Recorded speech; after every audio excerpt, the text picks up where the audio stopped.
Habíamos quedado nosotros con respecto a el peronismo, ¿sí?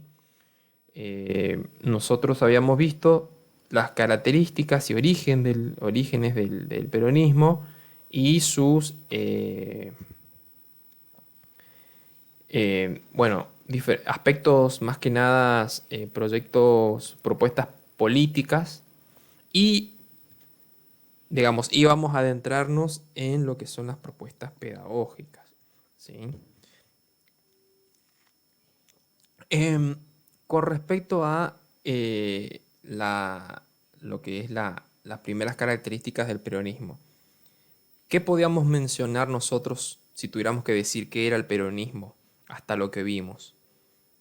¿Podríamos mencionar alguna palabra o hacer referencia a algo que nos permita sintetizar lo que es el peronismo?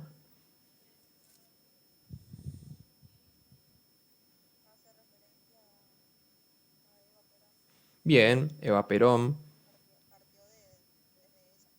Bien, hay una gran referencia a Eva Perón. Hay que tener en cuenta el momento, la mujer tenía un lugar muy relegado en la participación política, cultural y cul- más que nada política. Y con Perón ella empieza a ser un emblema importantísimo.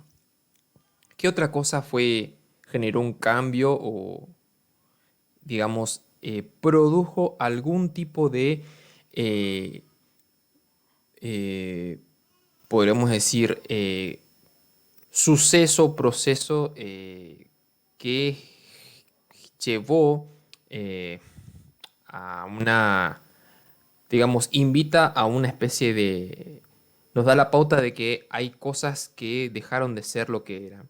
¿Qué cuestiones de las que nosotros estuvimos viendo del peronismo eh, empezaron a mostrarse de una manera totalmente distinta a lo que venía sucediendo de las clases, ¿no?, que veníamos viendo?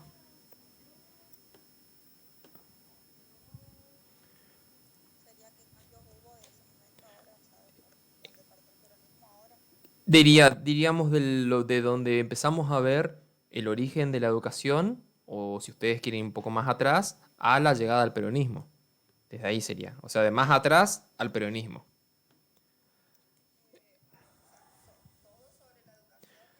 No, no, no, no. Hablamos del peronismo. Todavía no tocamos la educación en el peronismo. Hablamos del peronismo. Porque siempre te. Sí, sí, sí. Por eso, para entender la educación en el peronismo tenemos que entender qué es el peronismo. Por eso trabajamos con eso. Eh, a ver. Bien, ahí hablamos un tema que no es menor. Eh, la palabra sectores obreros y trabajadores, que es una palabra que prácticamente uno la usa y hace referencia al discurso peronista, como también la palabra compañeros hace el discurso peronista. Otra palabra que también hace propio el discurso peronista es la palabra justicia social. ¿Sí? Son todas palabras o términos que han sido reutilizados hasta hoy en día y tienen un significado simbólico muy importante, porque por lo que veíamos viendo nosotros, todo el manejo político educativo era muy distinto, se venía dando de la siguiente manera. Teníamos un sistema que se crea con un propósito y un interés muy claro, ¿sí? Como es el sistema educativo que surge a partir de la ley 1420. Justamente es interesante porque en las capacitaciones que ocurrieron el día de ayer, en las instituciones se trabajó con material sobre esto, analizando el origen de la escuela, de educación. Yo dije, eh, aquellos que les cuesta historia y van a terminar, digamos, no hacia mi persona, yo nunca lo tomo personal, pero que odian todo lo que tiene que ver historia por diferentes experiencias en la secundaria, les va a tocar tantas veces ver esto que van a decir eso, yo ya lo tuve que tragar con el profesor, lo tuve que aguantar, entonces por lo menos creo que me voy a sentir feliz y tranquilo de saber que algo les va a servir para el día de mañana.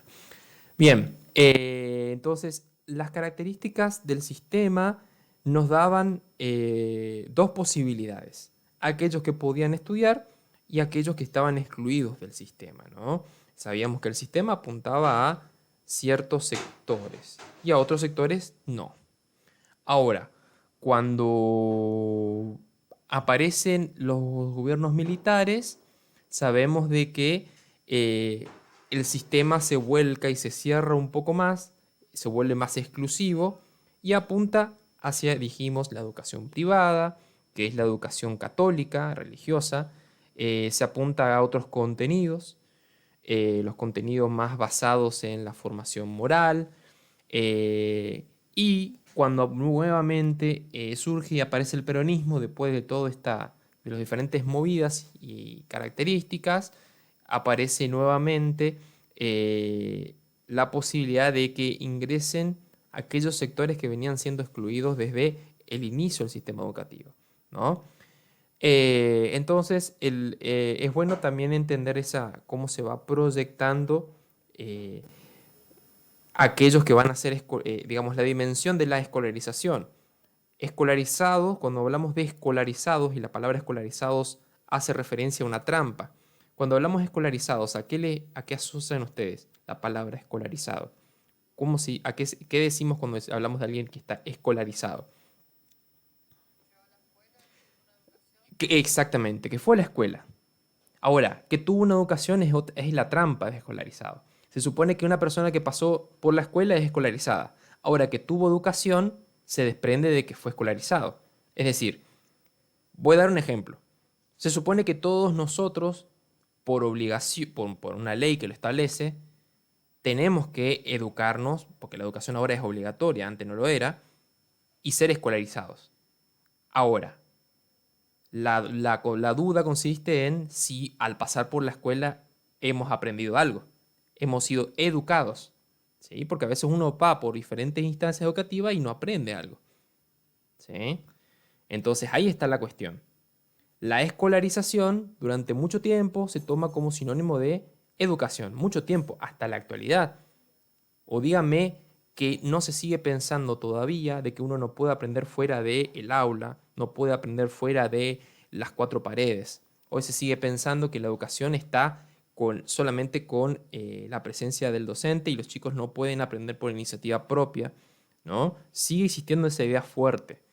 Entonces, el escolarizado sigue siendo sinónimo de educación, ¿sí? Ahora, lo que significa ser educado o una persona preparada o con una formación es otra cuestión. En el caso de el inicio de nuestro sistema educativo, la escolarización es sinónimo de educación, porque las personas para ser consideradas educadas tenían que pasar por este sistema del normalismo, ¿se acuerdan? La gradualidad, tenían que aprobar una cierta cantidad para pasar, y hablamos de aquellos que podían acceder al sistema, ¿no? Ahora, cuando hablamos ya en el caso del peronismo, la escolarización sigue siendo sinónimo de educación, nada más que cambia el sistema de escolarización, en vez de ser solamente restringido a la formación teórica, como era la formación humanística, se va por el lado técnico, donde uno puede escolarizarse llevando un poco más la relación a la práctica. Otra forma de escolarizar, otra forma de aprender también, ¿no? Entonces, se sigue sosteniendo esta relación de que escolarización significa ser educado y se lleva a otros debates. Es más o menos el debate del juicio de la educación actual. ¿Se acuerdan de ese debate donde él dice cuántos chicos pasan por la escuela pero no aprenden? ¿No? Es ese juicio el que también es esa relación la que nosotros tenemos que tener en cuenta cuando vayamos pasando por diferentes momentos y ver, bueno, quiénes son los escolarizados y qué es lo que se aprende. ¿Sí? Bien, entonces vamos a pasar.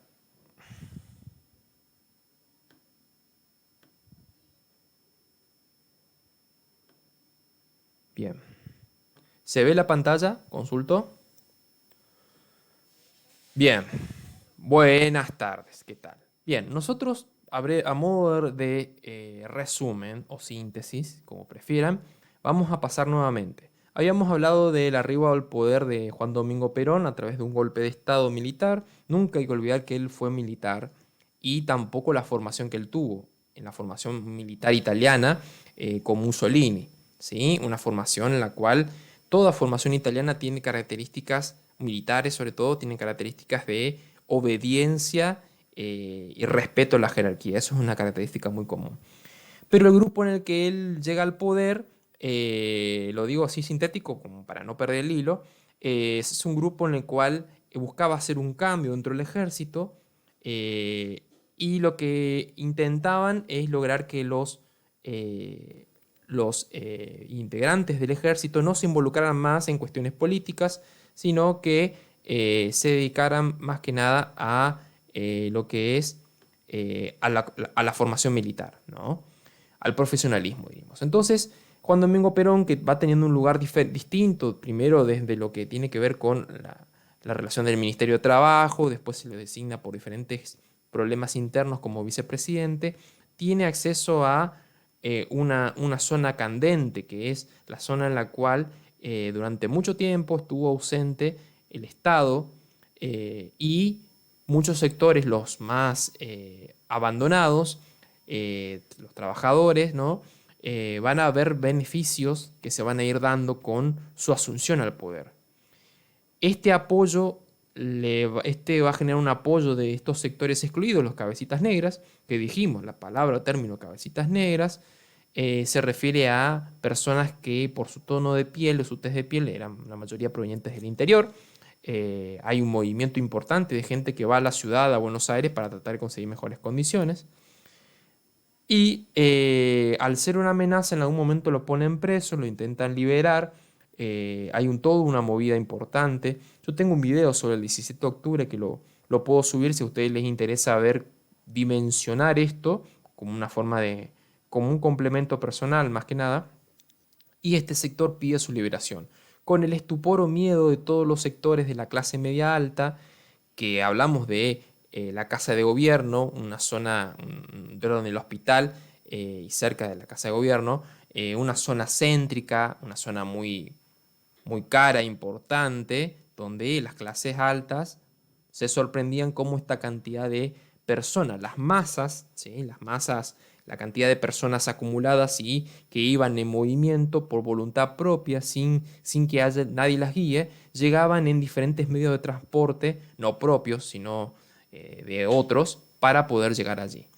Y ahí es donde se va dando digamos, todo esto se da a partir de esta brecha social, política, económica que no es nueva. Durante mucho tiempo, ya desde el origen de nuestro Estado nacional, ¿se acuerdan del ser argentino?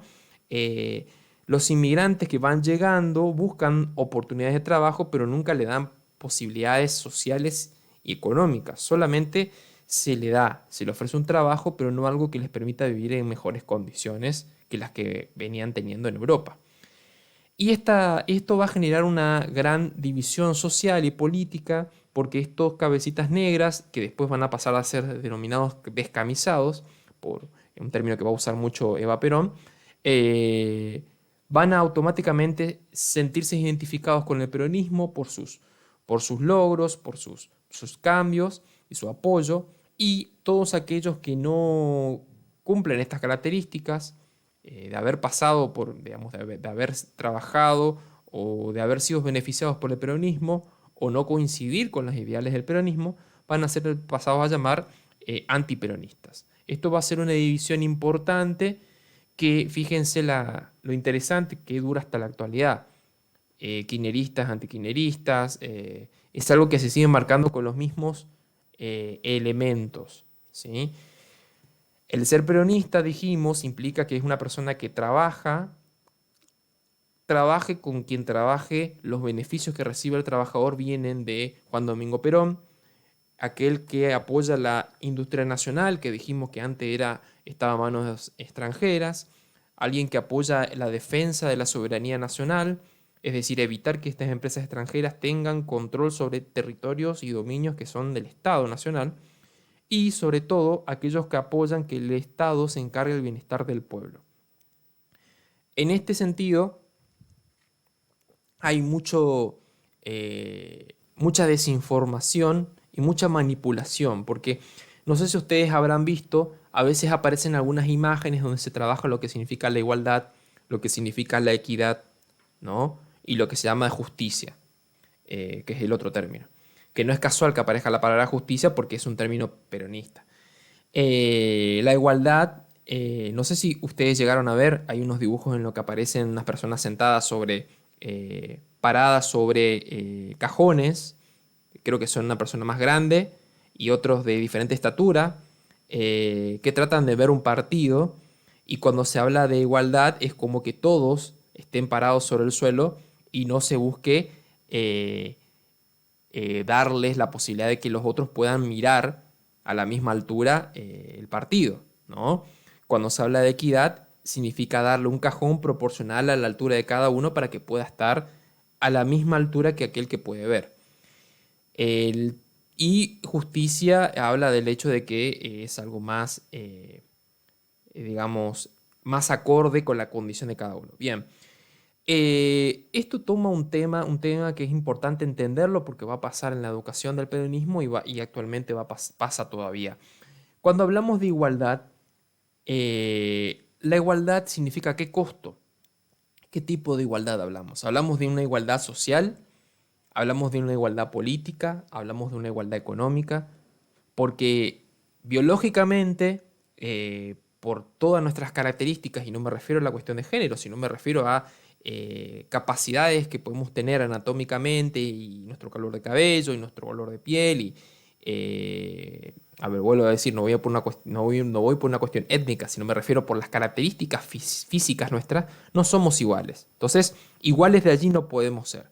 Ahora, sí, si hablamos de igualdad de derechos, sí, si hablamos de una igualdad de posibilidades, está bien, a todos. Es decir, que aquellos que tenían siempre posibilidades, se le dé posibilidad a otros.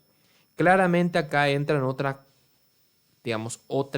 cuestiones que también se tiene que poner en balanza. ¿Se le va a dar las mismas posibilidades sin el mismo esfuerzo? O cuando se les plantea que hagan el mismo esfuerzo, se encuentran en las mismas condiciones unos que otros para poder llegar hasta ese objetivo. Yo pretendo que la persona que durante mucho tiempo pudo acceder a un estudio universitario tenga los mismos derechos, digamos, que tiene un derecho a poder acceder a estudios, tenga los mismos derechos que una persona que nunca accedió a los estudios universitarios porque no pudo económicamente, porque no tuvo ningún tipo de sostén y pueda hacerlo, yo le pido, le doy la posibilidad que acceda ahora, que se arregle cómo puede sustentarse. Está bien, ahora, ¿cuál es el contexto que uno tiene y el que uno habla? Si es un contexto en el cual no hay un acceso general si hay un problema de crisis y en el cual no es tan fácil, no estoy llegando a ser justo. Bueno, es una cuestión de debate, ¿sí? Pero bueno, este tema de la igualdad es un tema constante que va a aparecer en el peronismo. Por eso aparece esto de la ayuda social e intentar poner en la misma situación a todos, pero claramente esto apunta más que nada a aquellos que fueron excluidos.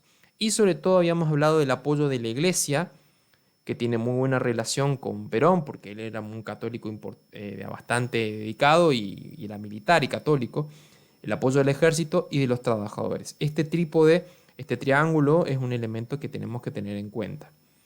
Cuando hablábamos del Estado, hablábamos de que intentaba asumir la necesidad de educar a los sectores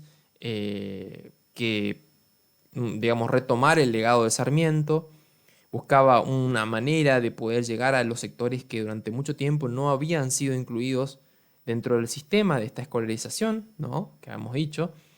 Y claramente la forma de llegar a ellos es a través de buscando el bienestar, la independencia económica, la soberanía política y justicia social. Estos últimos tres son las banderas del peronismo, ¿no? Ahí están la nación libre, justa y soberana. Y este discurso que va a tener durante mucho tiempo el peronismo, yo les había dicho que es discursivo, más que nada busca cuestionar otro tipo de corrientes filosóficas y pedagógicas. La propuesta pedagógica que va a plantear el peronismo plantea el cuestionamiento al positivismo. El positivismo habla de leyes universales, de generalidades y a partir de hechos. Entonces, el positivismo aplicado a la educación sería de la siguiente manera, como para que ustedes me entiendan. Si no lo entienden, me dicen y lo vuelvo a explicar, no tengo ningún problema. El positivismo aplicado a la educación sería de la siguiente manera. Eh, la educación que establece, enseña algún conocimiento, plantea de que todos vienen con conocimiento nulo y que solamente aprenden a través de la escuela, porque es allí el único lugar donde se da la ciencia, donde se da el saber. Y a partir de que pasan por la escuela, mantienen el saber y van creciendo y avanzando. Aquel que repite no aprende y tiene que volver a reincidir sobre esto porque no ha tenido los conocimientos necesarios. Entonces, toda esta idea del positivismo habla de una gradualidad, como vemos en la escuela sarmentina, uno no puede pasar de primero a quinto sin haber pasado por los 2 grados, y también de una cuestión evolutiva, ¿no? Y de que el conocimiento solamente se adquiere en el colegio. Claro, es un conocimiento que en ningún momento se le pregunta y se ve o se cuestiona si está relacionado con la práctica o el entorno, es decir, lo que habla Vygotsky de la zona de desarrollo próximo. No se entiende o no se toma en cuenta si tiene relación con los conocimientos previos.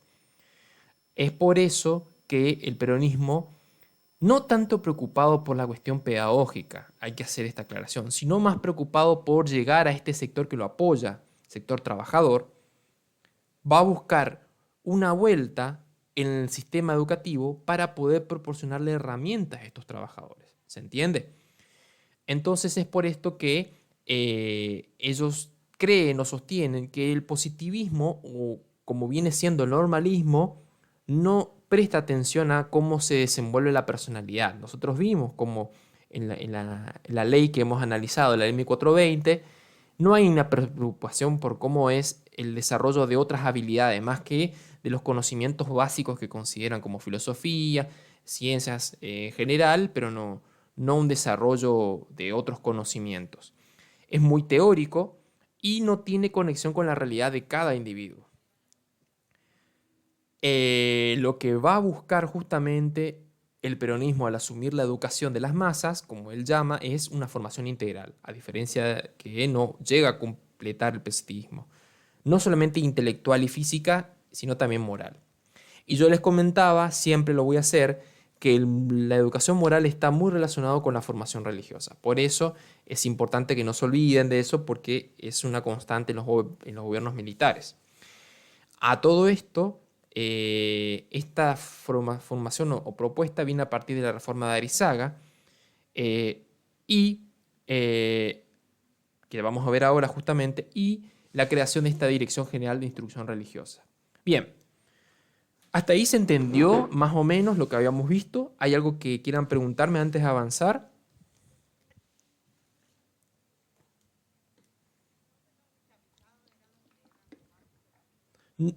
Agradezco la pregunta. No, los descamisados son los mismos cabecitas negras. Lo que sucede es que es importante entender esto, ¿no? Para los sectores de clase alta, aquellos que venían marchando para pedir la liberación de Perón, los ven como cabecitas negras porque es un término peyorativo. No sé si se entiende qué significa peyorativo.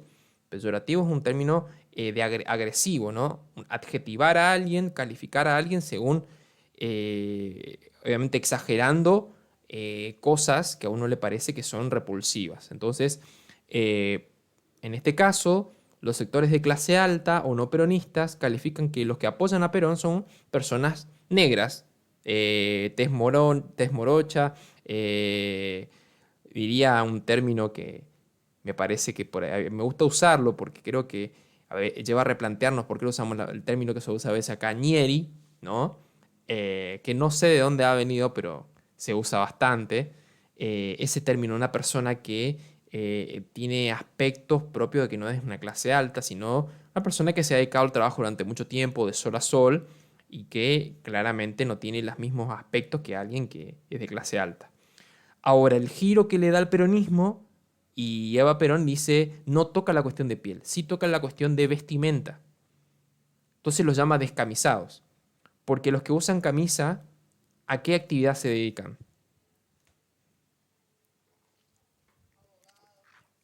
Claro, que en ese momento, hoy en día podemos ver que cualquiera se puede dedicar a abogacía, en ese momento no era así. Habíamos hablado de que la educación normalista te daba la posibilidad de ascender socialmente. Ser abogado implicaba un pasaporte a ser alguien importante. Eso significaba ser abogado, no era algo que uno hacía porque era libre, no. Ser abogado implicaba realmente que alguien tenía un aporte y un apoyo de apellido, de influencia importante para llegar a serlo. Entonces, un descamisado es una persona que no se dedica a ese oficio de clase alta ni de oficinista. Es una persona que trabaja, porque imagínense lo incómodo que sería trabajar en el campo con una camisa. Hoy en día uno puede ir al campo, puede encontrar a cualquier peón de campo usando una camisa, no pasa nada, pero en ese contexto sí hacía la diferencia, porque una camisa y toda una vestimenta habla de un estereotipo, ¿sí? Claro, primeramente porque la educación no era para todos. Es claro, en realidad gratuita era. El tema es que hablábamos que el sistema mismo educativo excluía a aquellos que tenían condiciones y a los que no. Hablamos de condiciones económicas porque no, uno tenía que costearse el material y condiciones de formación, porque no era una educación en la cual se acercaba a lo que necesitaba el estudiante, sino que el estudiante tenía que acoplarse a lo que daba el maestro. ¿Se entiende? Entonces, claramente eso va a ser un sistema, es un sistema exclusivo en el cual pocos pueden acceder y, claro, los pocos que quedaban podían aspirar a esto que hablamos, ¿no? Poder llegar a cargos profesionales importantes.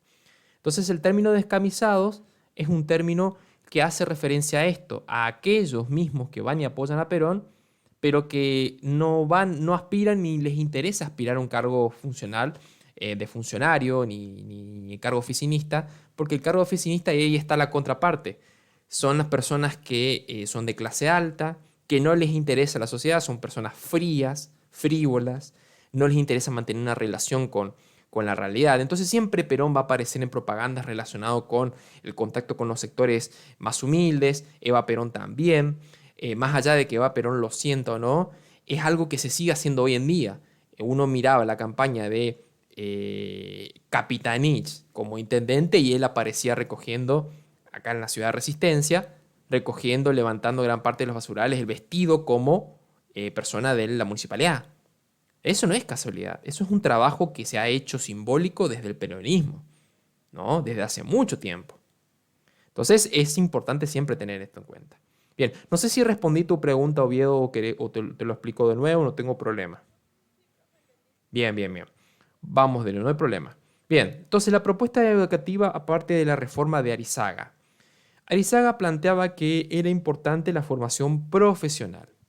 Esto quiere decir una formación relacionada no con el profesional, la idea profesional que hablamos hoy en día de estudios teóricos, sino una formación especializada en la clase obrera, donde se buscaba lo siguiente, darle ciertos valores no sería la palabra, darle ciertas herramientas a los trabajadores para que puedan tener una mayor organización y preparación al momento de dedicarse a trabajar en las fábricas. Y por otro lado, esto buscaba incentivar el interés y el apoyo de los inversores en la política industrial. Entonces, esta propuesta de la formación, la formación profesional parte de una iniciativa son las escuelas fábricas. En el video, en un momento, se le entrevista se hace un aula aparece, donde entrevistan a los chicos, le preguntan, bueno, chicos, cómo era en la escuela técnica. Bueno, y habla un personaje del deporte que es Goicoechea, y él cuenta cómo era. Claro, la escuela fábrica era eso, uno estudiaba y la parte práctica la hacía con los mismos obreros que estaban trabajando. Por eso eran escuelas fábricas, porque eran escuelas anexas a las fábricas donde se trabajaba. Entonces se pensaba que en esta relación de ambiente que se compartía con los obreros, se podía ir adentrando el estudiante en el contexto y comprendiendo y absorbiendo parte de lo que era el contexto, los tiempos de trabajo. Por eso hablamos de disciplinar, los horarios, bueno, todo esto, ¿no?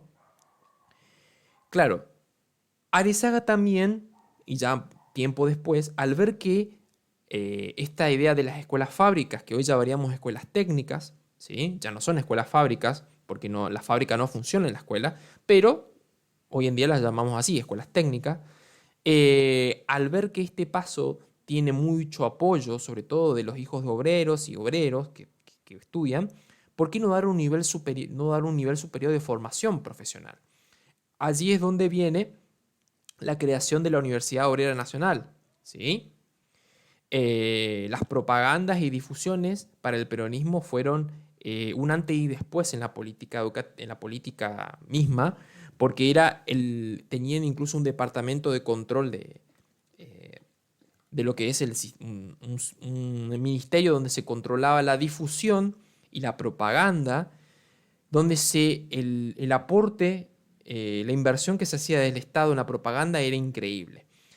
Por todos lados uno veía, ya sea desde los diarios hasta las radios, y ni que mencionar los cines, porque en los cines donde se pasaban las cadenas nacionales de propagandas de logros del peronismo con el fin de que uno vaya interiorizándose de los avances.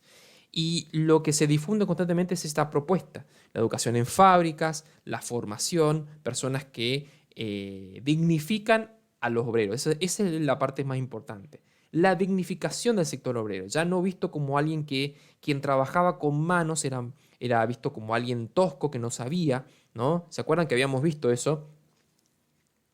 Ese elemento durante los comienzos de la educación en la colonia, el trabajar con las manos era visto como una persona que no podía tener conocimientos ni saberes, como los artesanos. Era mal visto. Y ahora la persona que trabaje durante mucho tiempo ha trabajado es visto como una persona que se prepara aún más. Se intenta romper esta barrera y ampliar, digamos, la demanda hacia este sector, ¿sí? Esta Universidad Obrera Nacional es la que después, y hasta la actualidad, se va a llamar UTN, ¿sí? Que buscaba dar una formación y especialización a aquellos obreros que ya habían terminado de alguna manera la secundaria o habían terminado en estas escuelas fábricas y necesitaban una formación más especializada. Entonces, es por eso que dentro de lo que van a decir los autores, se usa esto, digamos que creo que representa el contexto y el por qué surgió la reforma. La escuela debía estar enraizada en la posición espiritual del país en el tiempo histórico, ¿sí? ¿Qué quiere decir esto? ¿A qué llamamos con enraizada en la posición espiritual del país en el tiempo histórico? El contexto que estaba viviendo el país en ese momento tenía que ser el parámetro o la referencia hacia dónde tenía que adaptarse la educación. No podía ser al revés. No se puede pretender de la educación transformar esa realidad para convertirla en lo que quería el sistema. ¿Qué es lo que se pretendió desde qué proyecto? La ley 1420. ¿Acaso la ley 1420 no buscaba formar un ser nacional donde no había? Ustedes recuerden que no había un ser nacional.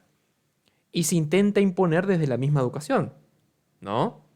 Desde el ser nacional se busca transformar. Acá se da vuelta a la rosca y se dice, no tenemos que imponer desde acá, tenemos que partir desde esa realidad para ver qué podemos proporcionar, ¿sí? Y habla del tiempo histórico porque está diciendo también que en ese momento, cuando se empiezan a nacionalizar las industrias, cuando el Estado empieza a impulsar la producción propia, empieza a crecer el desarrollo industrial y dentro de los sistemas económicos que plantea el peronismo, que lo van a llamar como planes quinquenales, el Estado necesita mayor apoyo de la industria. Entonces acá es donde más se tiene que impulsar e incentivar la formación obrera. No sé si se entendió este análisis de la frase.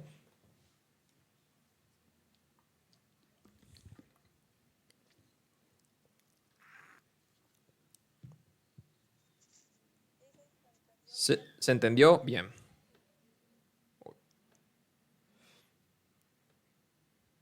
Bueno. Entonces, ¿qué se va a buscar hacer énfasis para esta formación necesaria de este contexto? Formar en oficios.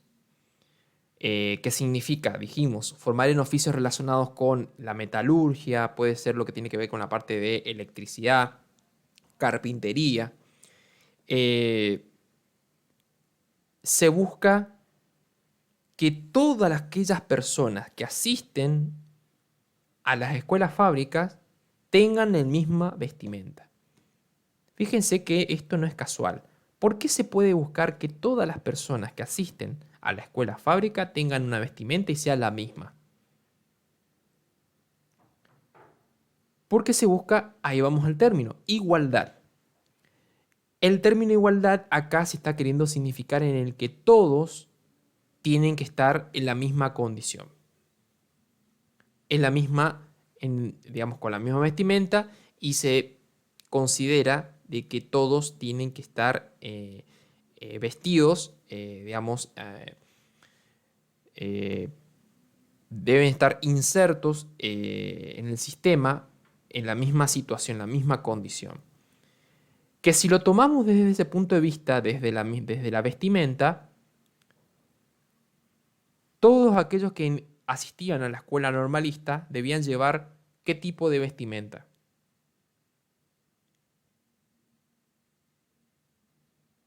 ¿Qué llevaban para considerar el guardapolvo blanco? ¿Sí? Entonces, si tomamos desde la cuestión de la vestimenta, también ahí se hablaba de igualdad. Pero volvemos a lo mismo. ¿Es una igualdad impuesta o es una igualdad reclamada? Claramente, si hablamos desde el Estado, es una igualdad impuesta. Una igualdad impuesta desde el Estado, donde se les obligaba a tener la misma ropa con el fin de que todos estén en mismas condiciones. En un lado, en la escuela normalista, y en otro lado acá. Ahora, son contextos distintos, porque en la escuela normalista lo que se apuntaba a decir es que, sí, decime, ah, ahí me, ahí me escuchan. Bien, en la escuela normalista lo que se buscaba es que estos guardapolvos apunten a que los estudiantes no tienen conocimientos, ¿sí? No tienen saber, por eso eran guardapolvos blancos. Ahora, en este caso, acá nos apunta una vestimenta para asistir a clases, se apunta una vestimenta para trabajar, en el que son todos iguales en el trabajo. No existe una superioridad de alguien por encima de otro, no existe aquel que va a trabajar menos. Todos van a trabajar igual, todos tienen que ensuciarse las manos. ¿Se entiende el mensaje? Es totalmente distinto porque el contexto es distinto, ¿sí? Pero se apunta en igualdad impuesta desde arriba. Y lo que se busca sobre todo con estas reformas, dijimos, es generar e impulsar y familiarizar con el ambiente obrero, porque hasta ese momento todo lo que tenía que ver con el trabajo obrero solamente lo conocía el obrero. Acá cuando empiezan las escuelas a dar una formación relacionada con lo que se trabaja en las fábricas, se difunde lo que se hace allí y se empieza a, digamos, tratar de quitar ciertos preconceptos. Ciertos preconceptos se intentan superar para ser más difundido. A partir de la ley 12.978, también se produce otro cambio. El mismo Perón crea, habíamos dicho, la Dirección de Instrucción Religiosa y establece que en las escuelas se tiene que dar enseñanza religiosa. ¿Sí? Pero esto es una negociación con la iglesia, porque ustedes tengan en cuenta que la iglesia lo apoya a Perón, pero le dice, yo te apoyo, pero a cambio me tenés que dar algo. Permite que la enseñanza se pueda dar en las escuelas, pero es el Estado el que tiene que nombrar a los docentes o las personas que van a dar esta instrucción religiosa. De acá ya vamos a pasar la tensión que va a existir. Sí. Igual no se preocupen si nos llegan a copiar todo porque lo subo, ¿eh? Ustedes ahí pueden pausar y verlo más tranquilo tal vez que lo que... Yo siempre grabo nuestras clases. Bien, ¿qué va a ocurrir entre los docentes, la educación, o vamos a decir, la educación peronista y los docentes? Los docentes que durante mucho tiempo estuvieron, digamos, ocupaban un lugar de simplemente instrumentos del sistema educativo, eh, van a ver que tienen mayores derechos, porque los docentes también son trabajadores. Entonces, al ser trabajadores, ven que tienen mayores accesos salariales, tienen mayores posibilidades y mejores condiciones. De esta manera, cuando, cuando de repente, yo voy a ponerle esta situación, cuando de repente uno pasa durante mucho tiempo ajustado a ciertas situaciones donde el dinero no alcanza y se da pocos lujos y de repente comienza a estar mucho mejor, ¿sí? Uno no quiere volver hacia atrás, quiere buscar mejores condiciones adelante. Además, dice, este es mi piso, yo no pienso volver más atrás, quiero seguir avanzando. Eso pasa con los docentes. Cuando tienen derechos, y va a pasar siempre, cuando tienen derechos quieren seguir reclamando mejores condiciones que las que se le viene dando. Entonces, uno de los elementos que ellos, una de las cuestiones es que los docentes van a resistirse a esta ley 1420. No es que el peronismo imponga la ley, pero al mismo tiempo funcionaban la educación profesional, la técnica y la ley 1420. La mayor demanda se la seguía llevando la ley 1420. ¿Por qué? Porque la educación técnica, aunque el Estado peronista intentaba hacer la mayor propaganda posible, no lograba de que la sociedad, la mayor parte de la sociedad fuera de los trabajadores, se involucre con la misma. Los mismos docentes se van a resistir también a la ley por diferentes motivos. Entre los motivos se encontraba claramente de que esta ley, de la manera en que estaba regulada y manejada, no le daba condiciones apropiadas para la enseñanza, ¿sí? Consideraban muchos de estos docentes que las corrientes pedagógicas que estaban en la ley 1420, la escuela normalista, el positivismo, eran poco apropiadas para la educación y tenían que ser superadas. Este era un grupo minoritario, la mayoría no tenía ninguna queja ni tenían ningún tipo de reclamo. Y también esta oposición a esta ley hace que su identidad sea más concreta. Entonces, esta oposición a lo que es el bachiller y el modelo normalista va a ser que constantemente los docentes reclamen al Estado peronista que haga algo con cómo funcionaba, de la manera que funcionaba el sistema normalista, ¿sí? Y resisten al cambio, ¿no? Intentan de que el modelo normalista no se siga implementando, ¿sí? Pero por otro lado, se oponen a que las propuestas educativas que tiene Perón se sigan avanzando. Es decir, ellos se encontraban los docentes en una bisagra. Por un lado, consideran que la ley 1420 no cumple con lo que ellos esperan, pero ven que el Estado peronista tiene algunas falencias con respecto a la educación y ante esto terminan apoyando más la ley 1420 que las modificaciones que pretende implementar Perón. Entonces, esta resistencia al cambio hace que se sumen a demandas insatisfechas. Yo les dije, no es que los docentes no tuvieron derechos durante el peronismo, sino que eran insuficientes. A eso se les suma que ellos empiezan a darse cuenta de que a la par de que se les dan mejores condiciones salariales, no existe digamos, una legalidad que regule cómo tienen que trabajar, en qué horarios tienen que trabajar, de qué manera tienen que trabajar. Eso no existía. Y acá se empieza a exigir esto. ¿Quiénes los representan en un caso que haya un litigio o un problema con la escuela?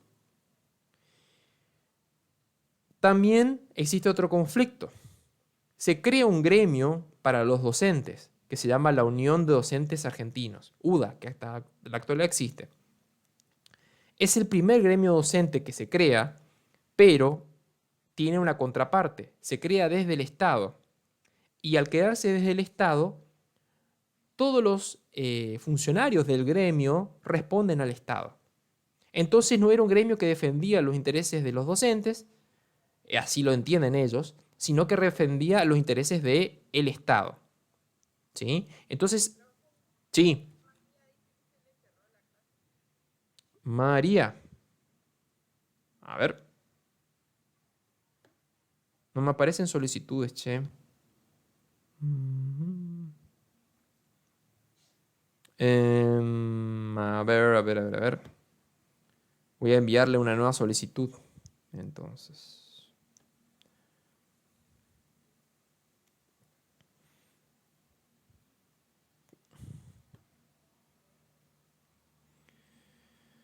eh,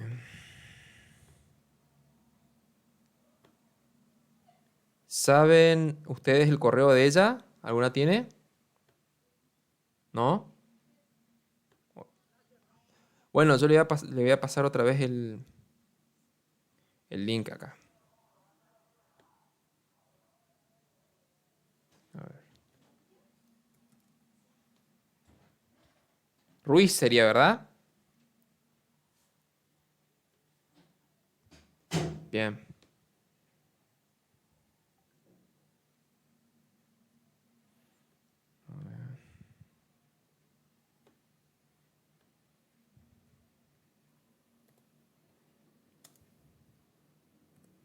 Ahí le envié por WhatsApp, avísale.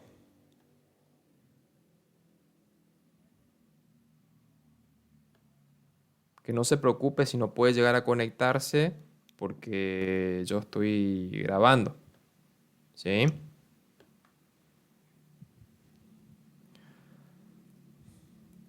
Bien. Ahí me pido.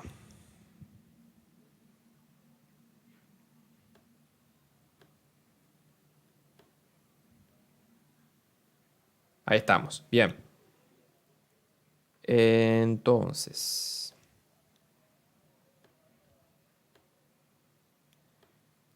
como íbamos viendo, la resistencia de los docentes al peronismo lleva a que tengan que defender un sistema educativo como la Ley 1420, que para ellos no les convencía, pero es lo que les permite oponerse al peronismo, nada más. Es una cuestión estratégica. También consideran que tienen demandas insatisfechas porque quieren exigir mejores condiciones, que no existía una legalidad donde ellos podían moverse, que podríamos decir que la legalidad actual es el estatuto docente que a todos nos permite amparar en situaciones en las cuales podemos ser vulnerados. No había un gremio que lo represente, el gremio que se crea desde el Estado es manejado desde el Estado. Y a esto hay que sumar lo siguiente: Arizaga dura poco tiempo en el ministerio, se suceden otros ministros, pero ya en la etapa final del peronismo asume un ministro que es Ivanišević. Ivanišević es peronista férreo, acérrimo, pero tiene otras influencias. Él es más vinculado al punto del nacionalismo, catolicismo, y más tendiente, digamos, más familiarizado con la idea del ejército, ¿no? La idea del nacional del ejército. A ver, lo voy a explicar mejor. Diríamos que él está muy en relación con las corrientes de los gobiernos militares de Alemania, del nazismo y de Mussolini. ¿A qué me refiero con esto? Que lo que ve Ivanišević cuando llega al gobierno militar, a cargo de ministro, es que no se le estaba dando mucho hincapié a la educación católica, claramente, y lo que intenta es hacer mayor énfasis en la formación cristiana, que para él era garantía de justicia social e igualdad. Hasta este momento el peronismo, si bien le venía cediendo espacios a la educación católica, no representaba realmente el tema central de su política educativa, porque lo que le intentaba era captar los trabajadores, ¿no? Para Ivanišević no importa tanto la educación del trabajo, sino la formación en valores cristianos. Entonces, claramente, si ya la propuesta de la educación técnica o profesional venía peleando con la educación normalista, ¿no? Por tener un lugar y una demanda en la sociedad, va a tener menos lugar e importancia y va a tener mayor apoyo el modelo normalista. Por otro lado, con Ivanišević se va a generar una situación que va a ser muy común durante el gobierno peronista, que es la persecución y censura. Esta persecución y censura consiste en sumarios que se le hace a docentes, a los cuales se considera que en algún momento manifestaron en clase, manifestaron en una reunión su oposición al peronismo. Se les generaban sumarios, se los separaba del cargo, se los perseguía, pero no solamente a los docentes, sino a todos aquellos ciudadanos políticos que estaban en contra del peronismo. El peronismo en este contexto toma cada vez una posición más radical porque su postura ante la oposición es cada vez más radical.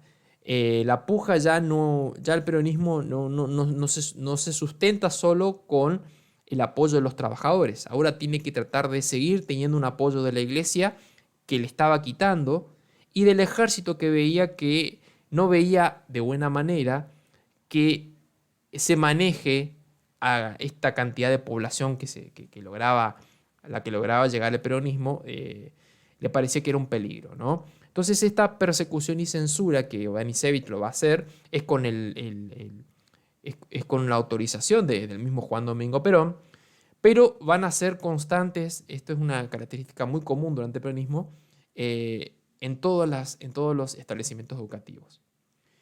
Bueno, acá claramente se ve que dentro de estas censuras y oposiciones también estaba lo que va a ser el centro de la polémica, que es el adoctrinamiento, ¿no? O así se lo va a entender desde los docentes. Materiales educativos que ustedes ya han trabajado en otros años, donde Perón era el elemento pedagógico y didáctico y Eva Duarte para poder aprender a escribir, a leer. Pero por otro lado, se va a aumentar y fomentar la crítica al peronismo desde diferentes dibujos y caricaturas. Por un lado, uno de los caricaturistas, que en este caso es el que nos representa en esta imagen, siempre van a buscar asociar a la forma de manejo político de Perón con un dictador, con un autoritario, porque él se lo entiende como que él toma las decisiones con el fin de hacer creer que son las masas o el pueblo el que toma las decisiones, pero en realidad son ellos, y hacerle convencer al pueblo de que todas las decisiones son para su beneficio. Entonces, esta manera de manejarse lo asocian con, en este caso, el caricaturista. Si ustedes ven el recuadro superior izquierdo, tiene rasgos propios de los emperadores romanos, ¿no? Sí.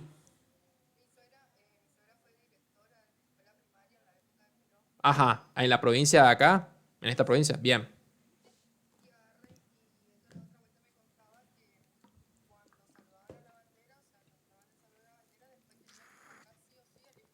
Claro, la marcha peronista. La marcha peronista, exactamente. Ese control había, pero no solamente porque hubieran funcionarios designados en cada colegio, sino porque existían personas estratégicamente ubicadas que, digamos, había todo un sistema de información, de Ministerio de Información, donde se sabía, donde se hablaba, donde se decía, se tenía este seguimiento. Como una lista que se va a hacer, que es una lista que después va a funcionar donde los gobiernos militares, ¿no? Con otro propósito. Pero acá hablamos de encarcelamiento en algunos casos, sumarios, ¿no? Eh, Además, esta idea de tratar de sobrellevar y radicalizar esta forma de pensamiento, que es decir, que se piensa de esta manera o no, toma ribetes muy particulares. En esta imagen que yo les muestro me parece que tiene casi todas las características de las que se le acusa. Por ejemplo, está muy pixelada, pero por ejemplo, esta persona que está leyendo un libro que dice doctrina peronista, porque dice P, claramente no dice peronismo en ningún momento, pero habla de P, doctrina peronista, tiene la postura de un burro. Fíjense cómo está encorvado. Quiere decir que si uno lee el peronismo, asume que se va volviendo en burro, ¿no? Pierde conocimiento. Los anteojos tienen símbolo de la esvástica nazi, lo que da a entender de que una persona al leer este tipo de material se vuelve cada vez más, digamos, autoritaria, comulga con estos ideales porque es lo que se enseña. Viva Rosas dice parte del guardapolvo que lleva o la vestimenta con B larga, viva. O sea que se vuelve más ignorante. Y dice Viva Rosas porque Juan Manuel de Rosas, que fue un caudillo de la historia argentina, también tenía estas características, según sus detractores, de ser autoritario y tomar las decisiones por sí mismo, convenciendo a los que lo apoyaban de que las decisiones las tomaba el pueblo, ¿no? Les había dicho, el cuadro de arriba, por un lado está Perón, que aparece como un emperador, un Julio César, y por el otro lado está Eva Duarte, que es la persona que tiene la corona. Y en el medio dice, alpargata sí, libro no. ¿A qué se refiere con alpargata sí, libro no? ¿Qué les parece a ustedes? ¿Qué puede significar alpargata sí, libro no?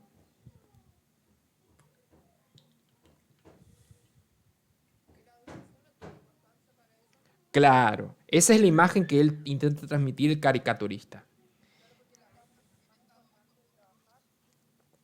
Bueno, puede ser el tema del trabajo, eso sí, indetectable, pero el tema de las alpargatas tiene que ver con que durante mucho tiempo hay unos sectores que no tenían vestimenta, entonces ellos consideran que la vestimenta que se provee también a través de la Fundación Nueva Perón y otros medios es lo principal antes de la formación, ¿no? Entonces se les da algún tipo de apoyo, sustento sin importar la formación, ¿no? Entonces la idea es que dependan del Estado sin tener ellos una posibilidad de ser un criterio propio. Eso es lo que se le critica. Y abajo dice, haga patria, mate a un estudiante, ¿no? Es bastante crudo eso. Y después, el periodo de, ahí lo que habla es de 1810, que es el año de... ¿Qué ocurrió en 1810?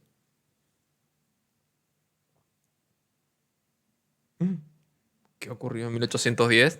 ¿Cómo? La Revolución de Mayo. Bueno, que hablamos que fue, que no, lo que no fue en realidad revolución, pero bueno, el 25 de mayo, desde que gobierna el primer gobierno patrio, hasta 1943, que es cuando llega Perón a través de un golpe de Estado. Entonces dice, de 1810 a 1943 no pasó nada. Es decir, lo que ocurrió antes no... Pero desde 1943, en el que asume Perón y pone el símbolo infinito, pasó todo. ¿Qué quiere decir con esto? Que desde que antes no pasó nada y ahora pasó todo.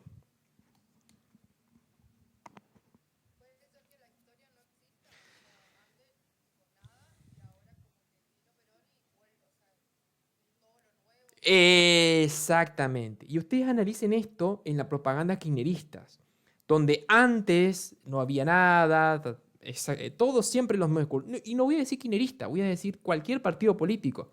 ¿De dónde lo sacó? De acá. Antes no existía, antes, así empezaban las propagandas, ¿no? Y ahora todo se ha dado. Y encima es infinito, porque no termina, jamás, va a ser eterno esta idea. Y eso yo creo que fue muy interesante cómo lo trabajó el peronismo, esta idea de que el peronismo va a ser eterno, ¿no?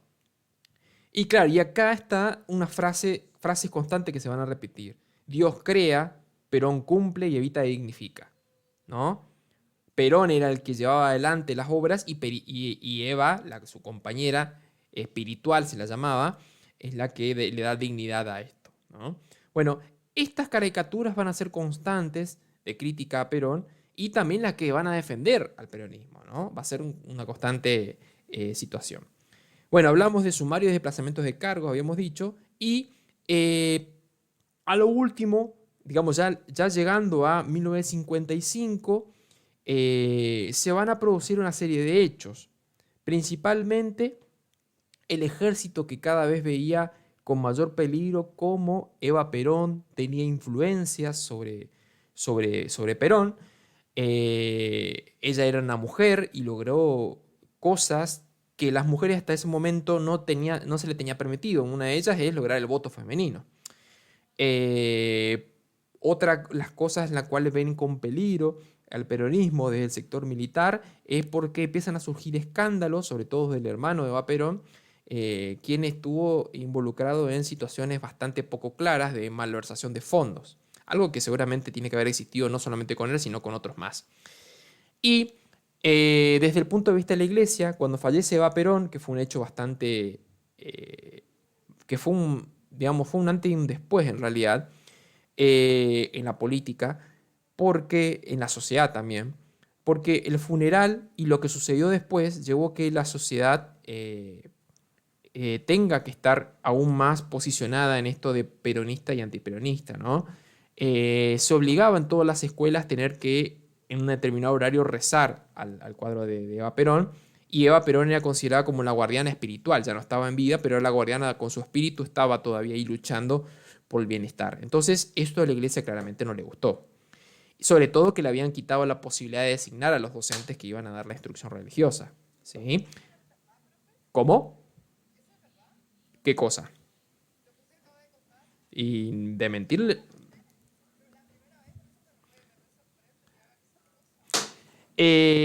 Yo lo que. Por eso yo les decía, el peronismo tuvo diferentes vertientes, variantes. Una primera etapa en la que el peronismo llega para darle la posibilidad a aquellos que no podían llegar. Y otra etapa en la cual el peronismo, estando en el poder, tiene que tratar de revertir una situación económica que ya estaba siendo desfavorable y tratar de luchar contra la falta de apoyo. La iglesia, por más de que nucleaba un sector determinado de la sociedad, seguía teniendo una capacidad de llegada importante, ¿no? Entonces, cuando Eva Perón, como les digo, era una persona que había surgido de la situación más baja, humilde, porque era una actriz, no era muy conocida, digamos, tenía su reconocimiento en el público, pero era solamente una actriz. Cuando se vincula con Juan Domingo Perón, empieza a ser la que impulsa la necesidad de nivelar o quitar de por medio de estos prejuicios que impedían que aquellos más pobres puedan tener acceso. Entonces, ella piensa ser una molestia, sobre todo para los sectores más pudientes, los sectores más acomodados, que veían el hecho de realizar las obras de beneficencia como algo que uno tenía que hacer para quedar bien. Ella buscaba otra cosa. Y claramente cuando ella fallece, ella representaba algo más que ser la esposa de Perón, sino que representaba aquella que daba el sostén moral, perdón, el sostén eh, anímico a Perón en los momentos más difíciles. Entonces, cuando ella fallece, a ver, hay que ver ese video, que uno lo puede encontrar en el funeral de Evita, la cantidad de gente llorando en las calles, pero era una cantidad importante, porque ella había logrado una empatía política que nadie lo había hecho, esto de bajarse y estar saludando a otros sin importar el protocolo, salirse del protocolo. Ya ella no era, no, digamos, se salía de su lugar de lo que significa de primera dama y pasaba a ser una más. Entonces esto hacía que la gente sintiera empatía con ellos, y claramente esto llevó a que en algún momento, para en honor a ella, se lleva esto, este accionar, rendir culto a ella, pero no como una santa, sino que se obligue su rezo. Pero esta modalidad de control también se va a dar constantemente cuando se vea que en algún momento nadie ponga afuera alguna frase a favor de Perón o no apoye el peronismo. Yo, hasta donde me he enterado en lo que fue la segunda presidencia de Perón, el padre de un amigo, colega, fue preso por no manifestar ningún apoyo al presidente que había sido recién electo. ¿Sí? Entonces, estas situaciones eran muy comunes, y claramente esto de vanagloriar a una persona y llevarlo a orarle como una persona que era algo más que la primera dama, era un elemento más. Ya toda la estructura estaba armada de esa manera. Bueno, el hecho puntual es que sí. Y no, es que claramente no es algo que sea cómodo ni agradable. Se generó muchas exasperaciones, pero para las personas que se sentían identificadas con Eva Perón, sentían que era una forma de agradecimiento a alguien. Digamos, yo no lo vuelvo a decir, yo no lo trato de filtrar. Supongo que la propuesta era no llevarla al estatus de una persona beata, santa o lo que uno quiera pensar, sino de poder pedir por ella, pero claro, eran todos los días a una determinada hora, ¿no? Pero aparte de esta cuestión, la enemistad que va a tener el ejército al ver que el peronismo no estaba siguiendo los planes que se había acordado con el ejército, y era mayor la tensión con la iglesia, se van a producir marchas opositoras. El mismo Perón va a pedir que a los peronistas que luchen por el peronismo. Se generan conflictos, persecuciones, se queman casas de los partidos opositores, se queman iglesias, se generan conflictos, peleas en la misma calle. El mismo ejército bombardea, el ejército opositor, o sea, digamos, la facción del ejército que no apoyaba a Perón, bombardea la Plaza de Mayo con los civiles allí. Son muchos los heridos y muertos.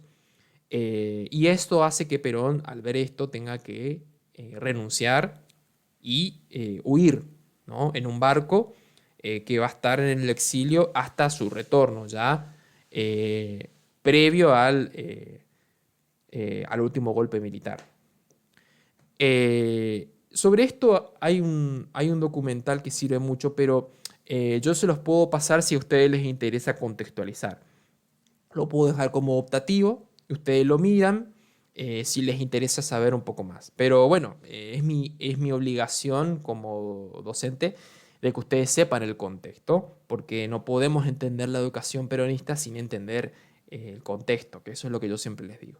Bien, hasta acá alguna cuestión que les haya quedado en el tintero, que no hayan entendido.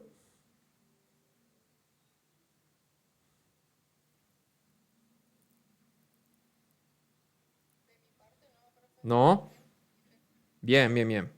El resto, ¿se entendió? ¿Algo que no hayan comprendido, que quieran preguntar? Bien, bien, bien. Bueno, esto yo voy a grabarlo. eh, Perdón, lo voy a subir, ya está grabado. Nada, em, lo que vamos a... Perdón.